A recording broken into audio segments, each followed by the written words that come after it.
감사를 드립니다. 우리 계속해서 우리 신년을 맞이하여서 우리가 예배 시리즈 말씀을 함께 나누고 있습니다. 올해 주제가 뭐죠? 최고의 하나님께 최선의 예배를. 그 예배를 받으시는 분은 우리 하나님 한 분이신 줄로 믿습니다. 정말 우리 이 예배를 받으시는 분, 은혜의 주, 은혜의 주, 은혜의 주, 계속 우리 주님 한 분을 찬양하고 높이는데, 우리의 예배 영광 받으시는 분은 하나님이시죠. 그리고 그 하나님이 정말 최고의 하나님이심을 우리가 알게 될 때 그분의 합당한 최선의 예배를 올려드리게 될 줄로 믿습니다. 이런 차원에서 예배가 무엇이냐 한번 정의를 내린다고 한다면, 예배는 반응이다, 이런 생각이 들어요. 예배는 만남이다. 예배는 기쁨인데 내 기쁨이 아니라 하나님의 기쁨을 올려드리는 거다. 예배는 진정한 삶 이전의 삶과 이후의 삶의 예배가 하나님이 기뻐 받으시는 예배다. 계속 말씀을 드렸죠. 오늘은 예배는 반응이다. 우리의 예배를 받으시는 그 하나님이 정말 최고의 하나님이시라는 사실을 우리가 알게 된다면, 믿게 된다면 거기에 반응해서 정말 마음을 담아서 최선의 예배를 드릴 수밖에 없다. 그러니 예배는 반응인 줄로 믿습니다.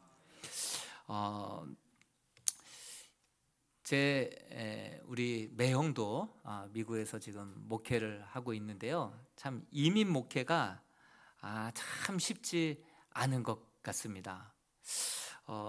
누가 이렇게 이민 왔다 그러면 가서 잘 정착하는데 여러 가지 도움을 많이 주죠. 그리고 정착하는데 도움을 주고, 또 이사를 자주 하게 되면 또 이사 일도 많이 도와주고, 영주권, 시민권 얻는 데에도 쫓아다니면서 많은 도움을 주죠.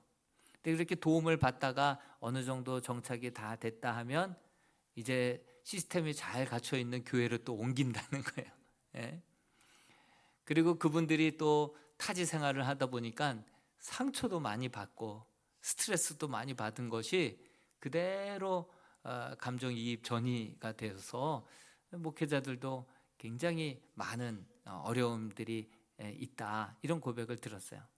매형도 가 있는 교회 몇 번 말씀을 드렸지만, 목사님이 너무 스트레스를 받아서 그것에 중직자를 총으로 쏴 죽이고 본인도 자살한 그 교회에서 마지막 해산하는 예배를 드린다고 유학가에 있는 매형에게 예배를 좀 인도해 달라고 부탁을 한 거예요.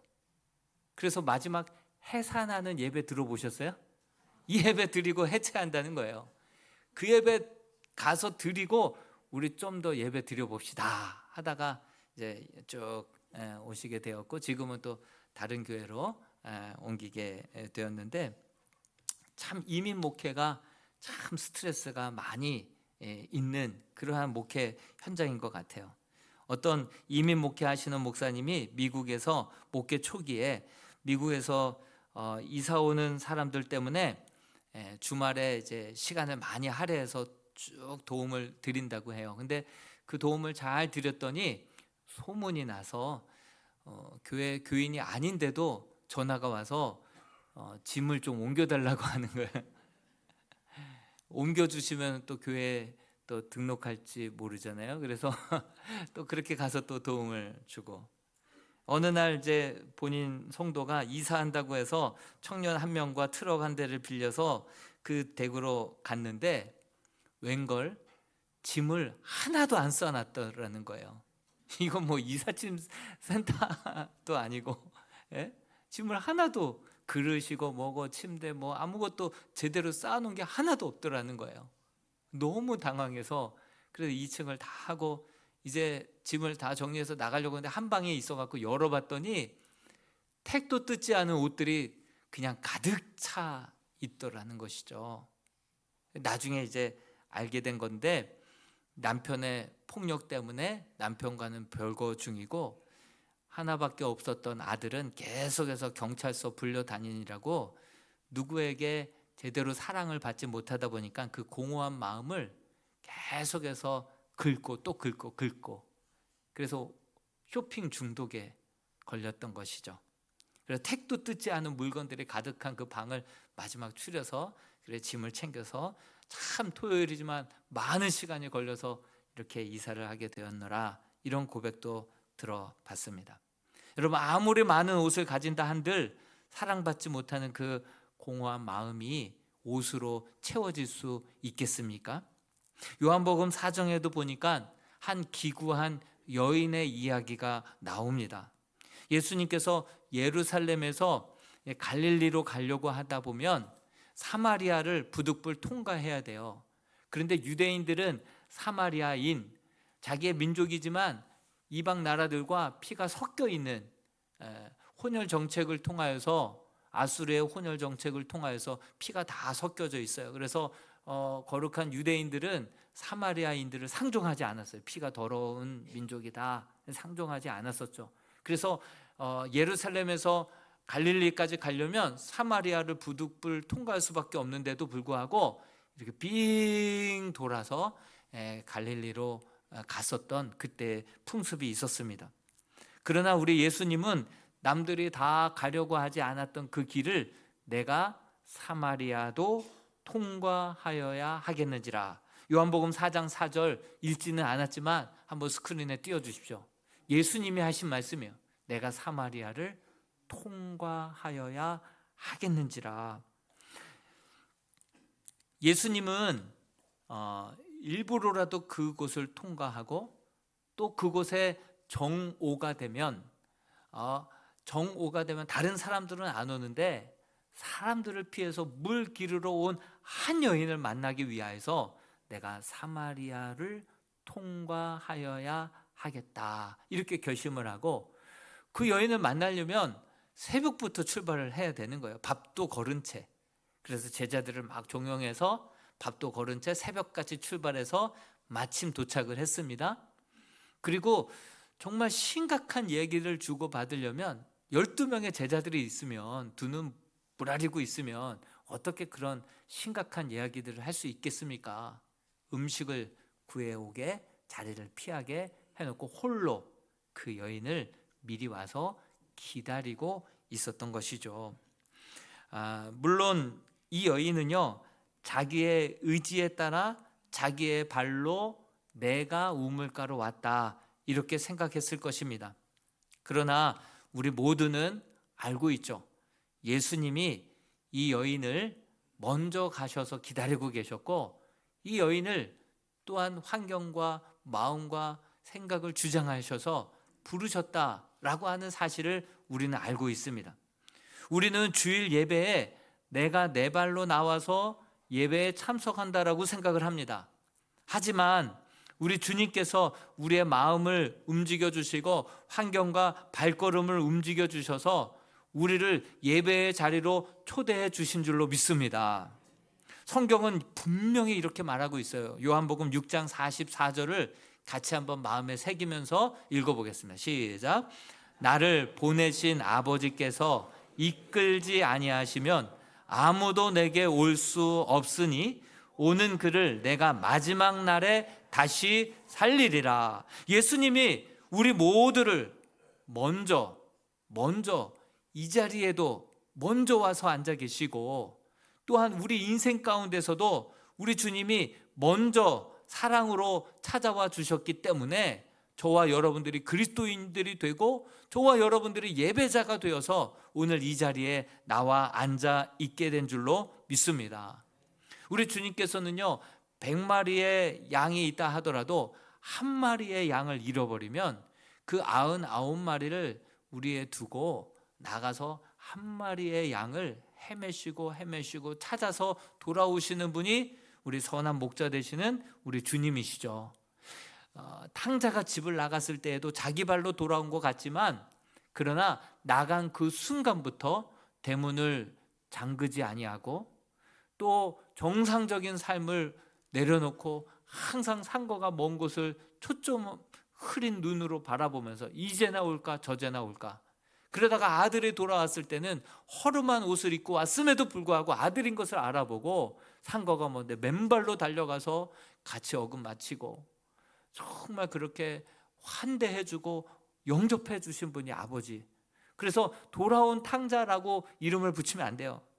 기다리신 아버지.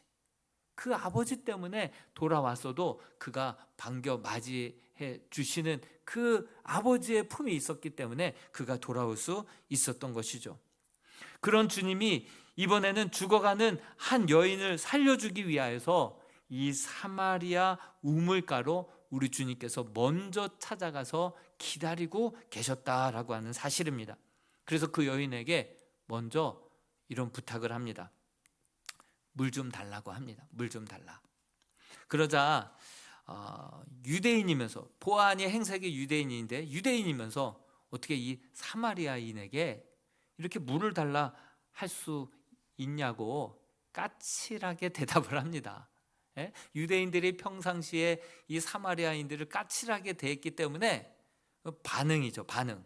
까칠한 반응에 대한 합당한 반응이에요. 까칠하게 대한 거예요. 까칠하게. 퉁명스럽게 대한 것이죠. 예수님께서는 이런 말씀을 하십니다. 그때 만일 그대가 내가 누구인 줄을 알았다고 한다면 이렇게 반응하지 않았을 거다. 이렇게 말씀하시는데 직접 한번 우리 예수님께서 뭐라고 말씀하셨는지 요한복음 4장 10절 말씀을 한번 읽어보겠습니다. 시작. 예수께서 대답하여 이르시되 네가 만일 하나님의 선물과 또 내게 물 좀 달라 하는 이가 누구인 줄 알았더라면 내가 그에게 구하였을 것이요 그가 생수를 내게 주었으리라. 물을 달라 하신 이가 누구인지를 알았다고 한다면 이렇게 반응하지 않았을 거다. 나에게 적어도 물은 주었을 것이고 내가 그 물을 받아 꿀꺽꿀꺽 마시고 내가 너에게는 영원히 목마르지 아니하는 생수를 주었을 것이다. 이렇게 얘기를 해요. 여러분, 하나님께서 우리에게 주신 가장 귀한 선물이 바로 예배인 줄로 믿습니다. 예배를 받으시는 이가 누구인 줄 알았다고 한다면 진짜 그분이 누구이신지를 여러분들이 아신다고 한다면 우리가 이렇게 예배할 수는 없습니다. 더 귀한 예배로, 최선의 예배로 마음을, 우리의 정성을 담아 하나님 앞에 올려드리게 될 줄로 믿습니다. 예배를 받으시는 분이 누구시느냐? 그분이 누구시냐? 그분이 어떤 분이시길래 하늘 보좌를 버리시고 이 땅 가운데 정말 내려오셔서 나를 찾으시고 한 사람 한 영혼을 만나기 위하여서 하늘 보좌 영광을 버리시고 이 땅에 오시는 분이 바로 누구냐? 그분이 우리의 예배를 받으시는 하나님이다 라고 하는 사실, 그 사실을 온전히 안다라고 한다면 그분께 우리가 전심을 담아서, 나름 우리는 전심이 그 여인이 예수님께 줄 수 있는 물 한 바가지였겠죠. 우리가 하나님 앞에 예배 드릴 때 1시간 이 정성 한 그릇 떠 드리는 거예요. 그런데 우리의 그 전심의 예배를 받으시고 하나님께서는 우리에게 뭘 베풀어 주신다고요? 영생, 영원히 목마르지 않는 생수, 우리에게 이 세상에서는 맛보지 못했던 참된 평안, 참된 기쁨, 그럼에도 불구하고 살아갈 이유, 왜 우리가 살아가야 할지, 우리 생명보다도 귀한 우리의 사명, 왜 이 땅에 살아가야 되는 이유, 이런 것들을 우리에게 허락해 주시는 분이 우리 하나님이신 줄로 믿습니다. 그러므로 이 예배를 받으시는 분이 누구신지를 알아야 되는 거예요. 그리고 진짜 그분이 나를 위하여서 하늘 보좌와 영광을 버리시고 낮고 천한 이곳에 찾아오셨다라는 사실을 온전히 믿을 때 그 최고의 하나님 앞에 우리는 나름 정성을 담아서 최선의 예배를 드립니다. 그러면 우리 주님께서는 그 한정된 나름 최선의 예배를 받으시고 우리에게 당신의 전심이 되어주시는 줄로 믿습니다. 그럴 때 거듭나게 되고 영원한 생명을 얻게 되고 치유를 얻게 되고 고침을 받게 되고 우리에게 세상에서 없는 참된 위로와 평안을 비로소 맛보게 될 줄로 믿습니다. 이것이 익스체인지예요. 익스체인지. 여기에서 우리의 죄를 내려놓고 우리의 상처를 내려놓고 그리고 하나님의 영원한 것들로 우리가 바꿔가는 시간이 될 수 있기를 주님의 이름으로 축복합니다. 실제로 이 여인이 대인기피증이 있어서 정오에 찾아온 거예요. 사람들 없을 때 정오에 물길로 물은 안 먹을 수 없으니까 살기 위하여서, 그렇게 정오에 물 기르기 위하여서 나온 여자, 대인기피증이 있었어요. 그런데 이 예배가 바로 하나님께 드리는 예배고, 그분이 나를 이렇게 찾아오신 분이라는 사실을 온전히 알고 그분을 만나는 시간, 그 이후로 그의 영혼이 고침받은 거예요. 대인기피증이 치료가 된 거예요. 그래서 막 마을로 뛰쳐내려가서 내가 메시아를 만났다고, 그 사람들 그 틈 바구니에 들어가서 내가 메시아를 만났다고 그분을 증거하고 그분을 모시고 하루가 부족해서 이틀 3일을 더 유하게, 그러면서 함께 유하게 했던 그러한 온전히 치료받게 되자 완전히 그 삶의 이유까지도, 왜 살아, 그럼에도 불구하고 왜 살아야 되는 그 이유를 발견하고 밖에 나아가 사람들에게 주님을 증거하고 정말 기쁨의 삶을 살아가는 그러한 예배자가 되었다라고 하는 사실이죠. 그 이전에는 이 사마리아 여인이 예배를 안 드렸을까요? 이따가 질문을 찾아보면 아시겠지만, 이따가 나오는 질문에도 보면 이 산에서 드릴까요? 저 산에서 드릴까요? 그렇게 막 묻는 거예요. 그러니까 예배를 안 드려왔던 사람도 아니에요. 예배를 쭉 드려왔었어요. 근데 그전에는 아무런 변화도 감동도 없었는데 정말 예배가 누구에게 드려지는 것인지를 알고 어떻게 드려야 되는지를 알고, 그리고 예배가 달라지자 그 영혼이 변화되게 되고 정말 죽을 영혼이 산 영혼이 되고, 정말 삶의 이유를 몰랐던 그녀가 완전히 왜 살아야 되는지에 대한 분명한 생명보다 귀한 사명을 발견하고선 완전히 다른 삶을 살게 되었다라고 하는 사실이죠. 여러분, 예배의 대상은요, 전지전능하신 하나님이신 줄로 믿습니다. 그분은 편재에 계셔서 어느 곳에서든지 우리를 다 지켜보시는 분이, 어느 곳에서든지 우리와 함께 하시는 분이 하나님이신 줄로 믿습니다. 그분이 우리 아버지라는 거예요. 인격자 되시다는 거예요. 우리가 정말 잘 되기를 바라시는 분이시라는 거예요. 여러분, 그분이 구원자이시고 치유자이시고 역사의 주관자 되십니다. 그분은 최고의 하나님이십니다. 최고의 하나님, 그분이 아버지가 되셔서 또한 독생 성자 예수 그리스도를 이 땅에 보내주셔서 나를 만나주신 사랑의 하나님이신 줄로 믿습니다. 예배는 반응이라고 그랬죠. 그분이 최고의 하나님, 좋으신 하나님, 사랑의 하나님이라는 것을 알게 되면 우리는요, 그분께 반응하게 돼 있어요. 최선의 예배를 정성이 담겨져 있고 준비된 예배로 하나님 앞에 드려지게 되어 있다라고 하는 사실이죠.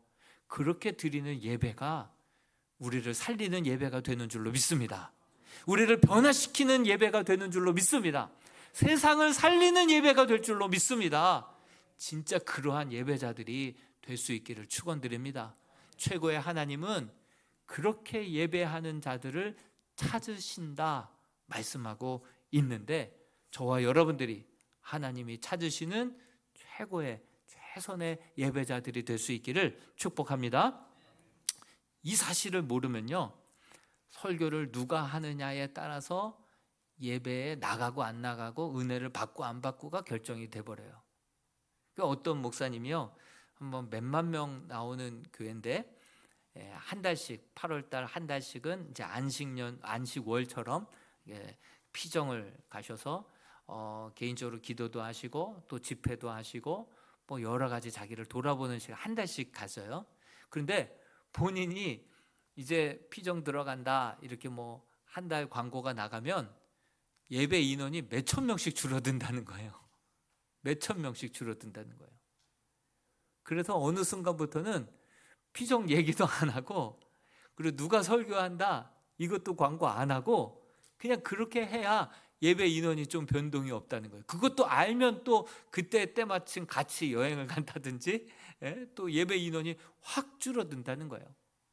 저도 이런 경험을 한 게, 저도 부교육자 시절에 부교육자들 뭐 교육자실이 있지 않습니까? 그러면 이제 담임 목사님 휴가 가시면 이제 교육자들이 돌아가면서 설교하잖아요. 그럼 제가 그 교육자들의 삶을 면밀히 잘 알잖아요. 누가 올라가서 말씀을 전하면 사실 좀 은혜가 안 되는 목사님이 있어요. 또 누가 말씀을 전하면 참 삶도 귀감이 되고 말씀 전했을 때 참 은혜가 되는 그런 동료 목회자들도 있단 말이죠. 그래서 별로 은혜가 안 되는 목사님 올라갔을 때 기대감도 없이 그냥 눈 감고 말씀을 듣고 있는데 순간 하나님은 예배는 누구에게 드리는 것이냐, 저에게 질문이 딱 던져지는 거예요. 생각해 보니까 하나님께 드리는 거예요. 누가 설교하느냐가 중요한 게 아니라, 누가 기도하고 누가 인도하느냐가 중요한 게 아니라, 예배는 우리 최고의 하나님께 드리는 것인 줄로 믿습니다. 그때부터 예배의 태도가 달라지는 거예요. 누가 설교하든 누가 앞에서 집례하든 인도하든 전혀 상관없이 예배는 하나님과의 나와의 관계이고 하나님께 드리는 것이지, 그러니까 예배가 태도가 달라져 버리는 거예요. 예배는 우리 하나님께 드리는 예배인 줄로 믿습니다. 그 믿음으로 나가야 되는 거예요. 작년도 한 해 우리 예배 때 좀 달라졌던 부분이 헌금 시간도 좀 줄이자. 헌금 시간도. 그래서 헌금 바구니 돌리는 것을 바꿨죠. 들어올 때 내는 걸로. 그래서 1월달, 2월달 전반부만 해도 저는 이제 뭐 큰 차이 없겠거니, 하나님 앞에서 드리는 예배이니. 근데 연말에 가면 갈수록 오히려 심각한 표정으로 저에게 찾아오는 거예요. 그래서 직감하고 얼마나 차이 나냐 물어봤더니 500만 원 정도가 차이가 난다는 거예요. 연말 되니까. 참 우리는 하나님 앞에 서서 올려드리는 예배. 근데 11조는 더 많이 늘어났어요. 우리의 신앙이 하나님 앞에서 올려드리는 거룩한 산제사가 될 수 있기를 주님의 이름으로 축원드립니다. 여러분, 예수님께서는 계속해서 말을 이어가시는 거예요. 이 우물에서 나는 이 물을 마시면 다시 목마를 수밖에 없지만, 그러나 내가 주려고 하는 이 생수는 영원히 목마르지 아니하리니 내가 주는 물은 너희 그 속에서 영생하도록 솟아나는 샘물이 되리라. 이렇게 말씀을 주시는 거예요.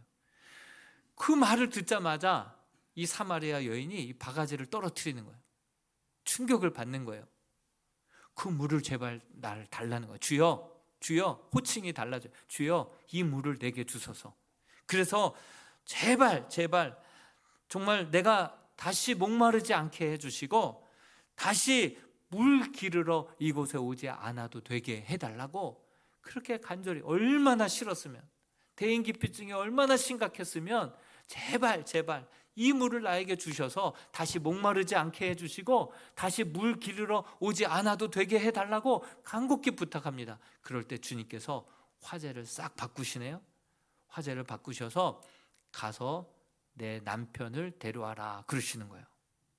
갑자기 뜬금없이, 난데없이 사생활에 깊숙이 침투해 들어오시는 그 예수님께 벽을 딱 치는 거예요.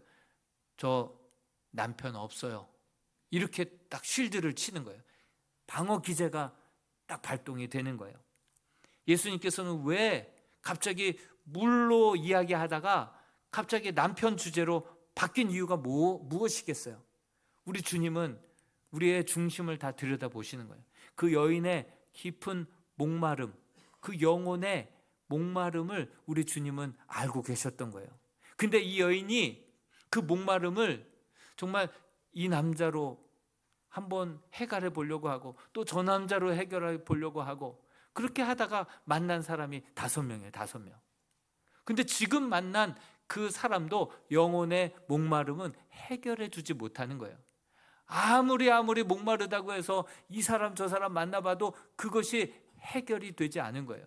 우리 하나님은 그 목마름도 아셨고 5 만났지만 그 가운데서도 만족이 없었다는 것도 알고 해결되지 않았던 것도 아시고서 우리 주님께서는 그것을 터치하고 계시는 거예요. 그것을 묻고 계셨던 거예요.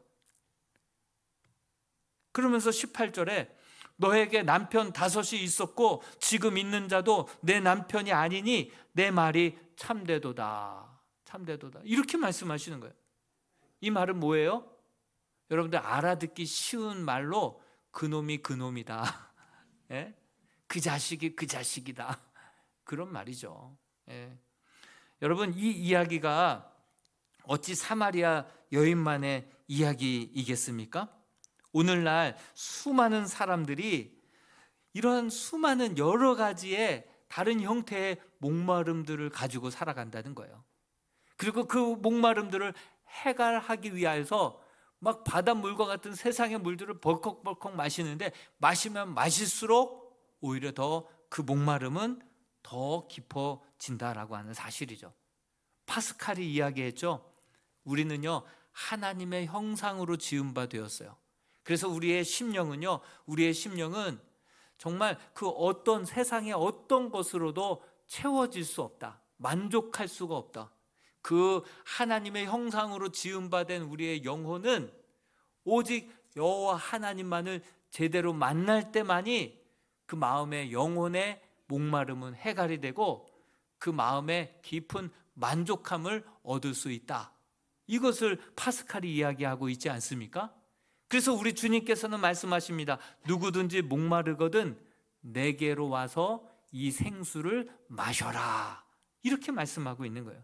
수고하고 무거운 짐진 자들아 다 내게로 오라. 그 목마름, 그 연약함, 그 두려움 하나님 앞에 나와서 온전히 맡겨라. 내어 맡겨라. 맡길 때 그 싸움은 이제 너의 싸움이 아니라 나의 싸움이 될 것이다.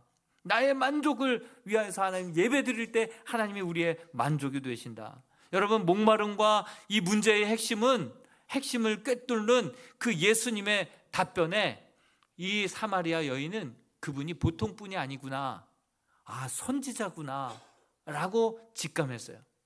그리고 나서 오히려 그녀가 예수님께 반문을 합니다. 엉뚱한 질문을 던집니다. 제가 어디서 예배를 드려야 할까요? 항상 이곳에서도 저곳에서도 어디에서 예배 드려야 하나님 기뻐 받으실까?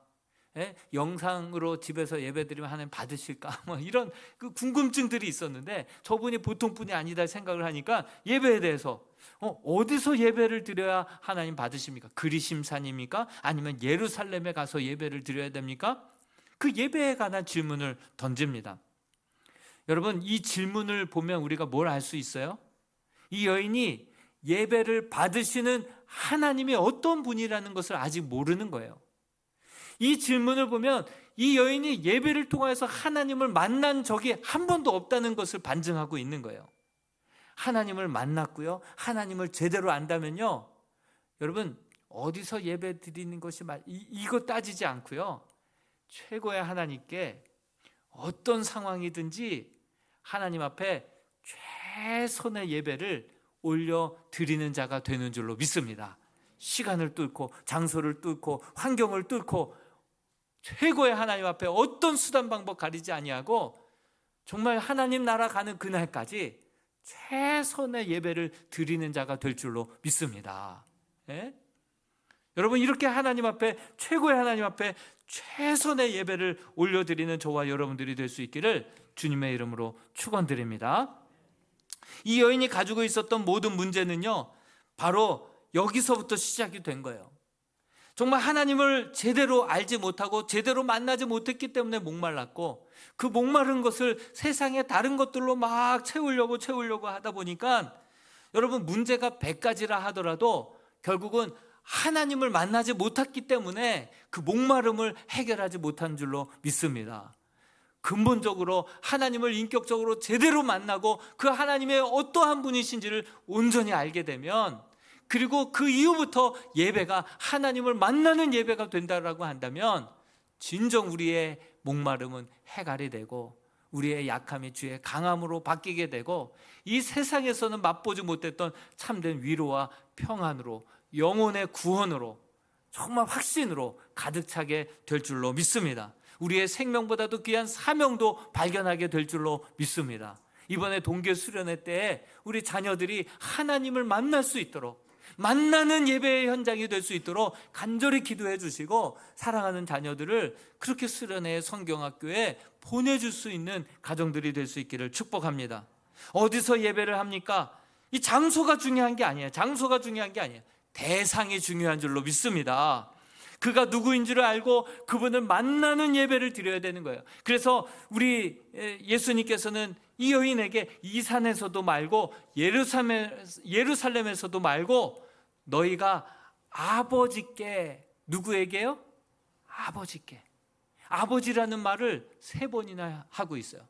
21절에서도 아버지께 예배하라 이렇게 말씀하지만 23절도 같이 한번 읽어볼게요. 시작. 아버지께 참되게 예배하는 자들은 영과 진리로 예배할 때가 오나니 곧 이때라. 아버지께서는 자기에게 이렇게 예배하는 자들을 찾으시느니라. 이 짧은 구절들 안에 3번씩이나 아버지께. 장소가 중요한 게 아니다. 예배의 대상이 중요한 것이다. 그분이 어떠한 분이고 나에게 어떻게 다가오셨는지를 우리가 알고 그 사실을 믿는다고 한다면 그분께 최선의 경배를 드리게 된다. 그 예배만이, 그렇게 하나님을 만나는 예배만이 진정 나를 살리고 나를 통하여서 우리 가정을 살리고 교회를 살리고 이민족을 살리는 하나님이 찾으시는 예배가 되는 줄로 믿습니다. 그 예배야말로 진정 나를 변화시키고 나를 일깨우는, 거듭나게 만드는, 하나님을 만나는 예배는 그러한 변화를 가져온다라고 하는 사실을 여러분들의 삶에서도 여러분들의 예배 가운데서도 경험하게 되기를 주님의 이름으로 축원드립니다. 여러분들은 무엇에 목말라 하고 있습니까? 무엇을 그토록 찾아 헤매이고 있습니까? 여러분들의 목마름을 무엇으로 그렇게 찾아서 채우려고 하고 있습니까? 남편이, 자식이, 성공이, 출세가, 명예가 나의 이 궁극적인 영원한 목마름을 해결해 주지 못한다라고 하는 사실 기억하시고, 이 예배를 통하여서 하나님 앞에 나올 때마다 살아계신 하나님을 만날 수 있는 예배가 될 수 있기를 축복합니다. 내 안에 하나님을 만나고 싶다는 열망이 있다면 그것은 지금도 하나님이 여러분들을 찾고 계신다라고 하는 증거인 줄로 믿습니다. 여러분, 이날 이후에 이 사마리아 여인은요, 이제 그 목마름이 해결이 됐어요. 대인 기피증이 사라졌어요. 그리고 그 이후부터는 정말 가는 곳마다 주님을 증거하는 주님의 증인이요, 주님의 제자가 됐을 줄로 믿습니다. 이후로 예수님이 다니는 곳을 계속해서 주목하여 보고 따라다니는데 어느 순간 예수님이 십자가에 못 박히신다라는 얘기를 들었겠죠. 그리고 찾아갔겠죠.